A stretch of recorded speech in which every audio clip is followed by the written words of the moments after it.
Саламатсызбы, Садыр Нуркожоевич, Ньюту телеканалынан Шекер Сатыбалдыева. Менин суроом УКМК төрагасы Камчыбек Ташиев экөөңүздөрдүн мамилеңиздер боюнча болмокчу. Соңку учурда дейбизби деги эле маалымат каражаттарында экөөңүздөрдүн мамилеңиздерди ыдырап кетиптир, ортосун карамышы карылаптыр деген өңүттө байма-бай жаңылыктар чыгып турат.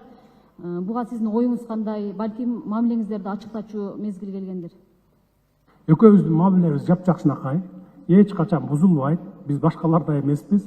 16 жылдан бери биз жакын таанышпыз. 2005 жылдан бери карай саясатта бирге келатабыз. Саясаттын ысыгына күйдүк, суугуна тоңдук, баспаган чокту да бастык, сууну да кечтик, бардык азаптарды да бирге тарттык, жыргалчылыкты да бирге көрдүк. Ошондуктан эч кандай мамилебиз бузулбайт, мындан ары дагы бузулбайт.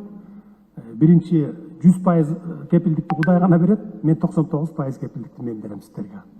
Бузулбайт эч кандай. Бул ушак сөздөр. Албетте коомчулукта экөөнү чабыштыра коеюн, анан ортодо мен бир пайда көрөйүн деген саясатчылар көп бизде. Аган да аракет кылышты барып. Ой, сен бу жерде ГКМБнын башчысы болуп отура берсең, сен жок болуп кетесиң эртең. Эл унутуп калат сени. Сен барып туруп парламентке барып спикер боло калышың керек деген күчтөр да чыкты. Жок, бирок биз андай калтырган жокпуз аны. Андай чагымчылдардын жетегине кетип калган жокпуз. Кетпейбиз да мындан кийин.